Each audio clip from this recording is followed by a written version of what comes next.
nome? Valdilene. Não foi a senhora, a família? Isso, estava com os meus filhos vindo de Santa Fé do Sul, já tinha passado Rio Preto.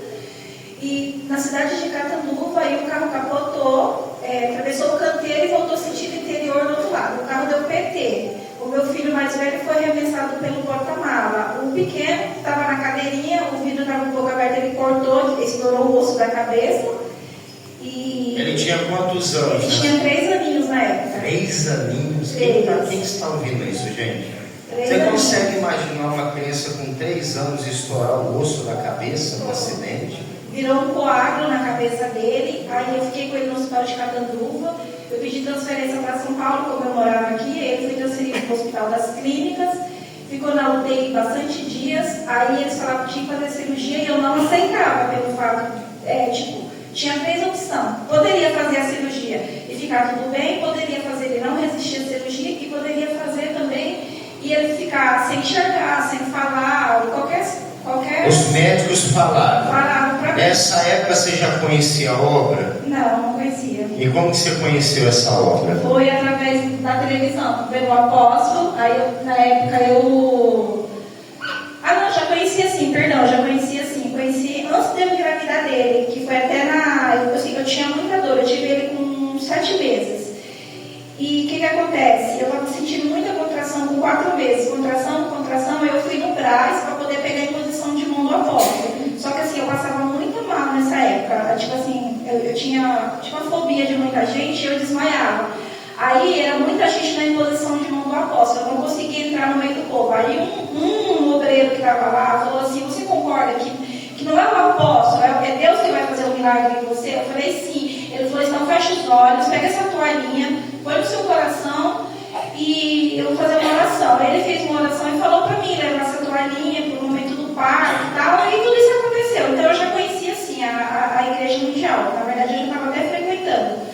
Aí nesse dia, no acidente, quando eu vi que o carro começou a capotar, eu já tirei a mão do volante. E eu coloquei a mão no meu rosto e falei assim: Deus, ao Paulo, foi a única coisa que eu falei: Senhor, seja feita a sua vontade. O carro capotou, caiu do outro lado.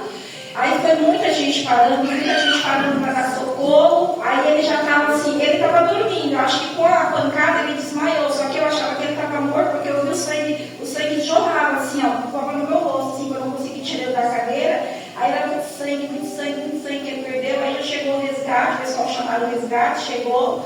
Ele ficou lá por vários dias na UTI. Eu pedi transferência para São Paulo, eles me trouxeram para São Paulo.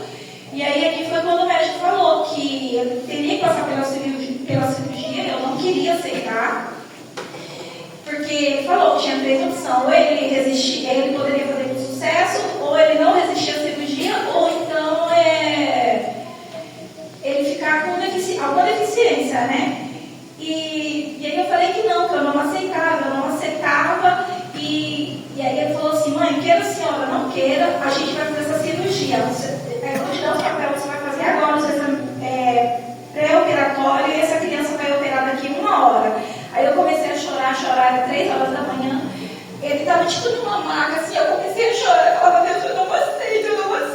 O mesmo Deus que deu o filho naquele acidente é o Deus que não vai permitir o meu filho ir para uma sala de cirurgia. Aí a gente colheu todos os exames.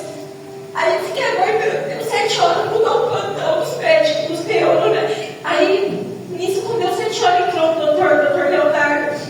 Aí ele disse assim: mãe, vem, eu quero uma outra tomografia do teu filho. E nessa noite eu chorava muito em cima dele, então eu olhava ele de lágrimas. E eu pedia muito para Deus curar ele, tirar ele, não deixar ele de cirurgia. Aí o doutor veio e pediu essa tomografia. A gente fez a tomografia. Aí eu falei assim: doutor, por favor, não opera meu filho, não opera. Aí ele falou assim: calma, mãe, a gente vai fazer uma nova tomografia. Se for preciso, a gente vai fazer. Se não for preciso, eu vou segurar o teu filho aqui pelo menos por uns 2 meses para ter acompanhamento. Teu filho está com um quadro muito grande, está com o osso da cabeça cortado. Então, assim, a gente precisa cuidar do teu filho para ele não ficar com negligência no hospital. Fez a tomografia, deu 10, 20 minutos, eles me chamaram, eles estavam em 5 neuros, assim. Aí eles me chamaram, aí ele falou assim: vem, mãe, já saiu o resultado. Aí quando eu cheguei perto dele, ele pegou e falou assim: por que você está chorando? Eu falei assim: eu não quero fazer cirurgia. dia, eu chorava o tempo todo. Aí ele disse assim, calma, não precisa você chorar, a gente não vai fazer a cirurgia do teu filho. Aí eu ajoelhei no chão do hospital e fiquei agradecendo a Deus, agradecendo, enjoelhando ele, catou na minha mão, me levantou e falou assim, mãe, eu falei, então ele vai ficar internado. Não, mãe, meu filho está indo embora para você ir para casa agora. Aí ele falou assim, a sua fé é muito grande. Ele me levantou, me abraçou e disse assim, a gente não está entendendo, porque olha essa tomografia e olha essa. Ele falou assim, a sua fé é muito grande. Me abraçou e falou, teu filho está indo com você para casa. E ele não ficou com nenhum sintoma, ele não ficou, não perdeu memória, ele voltou ao normal, ele tem a cicatriz, assim, se você ver, você vê a cicatriz. Não ficou nenhuma sequela. Nenhuma sequela, nenhuma sequela. Igreja, fica de pé, igreja. E glorifica bem forte o nome de Jesus. É milagre nos corpos.